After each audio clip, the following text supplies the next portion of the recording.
Hello everyone, good morning. তো দেখো আমরা সবাই রেডি হয়ে গেছি বাবার তোলার মেলায় যাওয়ার জন্যে। তো ব্যাগ ফ্যাগ সব গোছানো হয়ে গেছে। ওই ব্যাগের মধ্যে কী আছে চলো তোমাদের যেতে যেতে বলছি। এবার আমরা যাব, টোটো করে যাব। পিসি শাশুড়িরা এসেছিল টোটো করে। এই দেখো আমরা টোটো করে যাচ্ছি।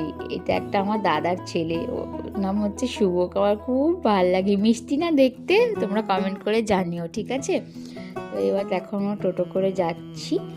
টোটো করে অনেকটাই দূর, টোটো করে যেতে হয়, নাহলে পা ব্যথা হয়ে যাবে। খালি পায়ে যাচ্ছিলাম। এবার আমরা টোটো করে অনেকটা দূর, সেই ওখানে সেই যেতে হয়। কিরকম হয় বলো তো পুজোটা? ওখানে গিয়ে সবাই উপোস করে থাকে সকাল থেকে।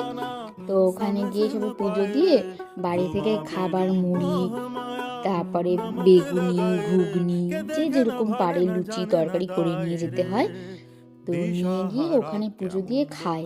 মুড়ি খাওয়ার পরে তারপরে চিড়ে, মুরগি, দুধ, কলা, মিষ্টি দিয়ে খেতে হয়। তো দেখো আমি যাচ্ছি, আমার পিসি শাশুড়িরা আসছে পিছনে।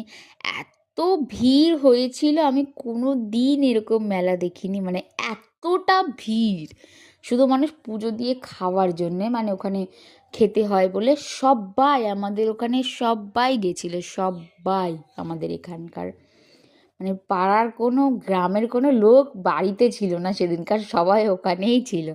তো দেখো সাইডে সাইডে যাদের যাদের পুজো দেওয়া হয়ে গেছে তারা ওখানে খাওয়া দাওয়া করছে।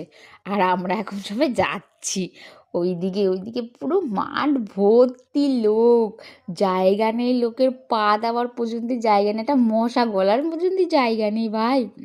তো এতটাই ভিড় হয়েছিল, কি বলবো তোমাকে। অনেক মেলাও বসেছিল। তো আমি এরকম মেলায় ফার্স্ট টাইম এলাম।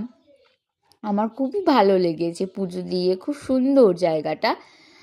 বেশ মাঠের মাঝখানে জায়গাটা, চারিদিকে দেখেছিলে কেরম আলু ক্ষেত বসিয়েছিল ওরা। এবার দেখো আমি পুজো দিতে যাচ্ছি। এবার পুজো দিলাম, ওখানে ধূপকাঠি, ধূপ ধুনো ধরিয়ে দিয়েছি। এইবারে ওখানে পুজো দিচ্ছি, মা প্রসাদ নিলাম ঠাকুরের। এবার বসে পড়েছি খেতে, পুজো দেওয়া হয়ে গেছে।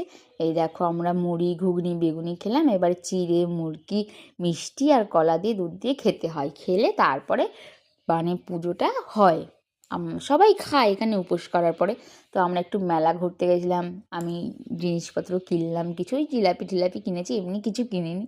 আমার বর আমাকে পয়সাই দেয়নি ভাই, কি কিনবো আমি? বরটা যদি দূরে থাকে কিছু কেনা যায়? বর নেই। ওখানে ওদিকে সবাই কীর্তন করছিল, গান করছিল, খুবই ভালো লাগছিল। তো এবার আমাদের হয়ে গেছে, ঘোরা হয়ে গেছে, এবার আমরা বাড়ি যাচ্ছি সবাই।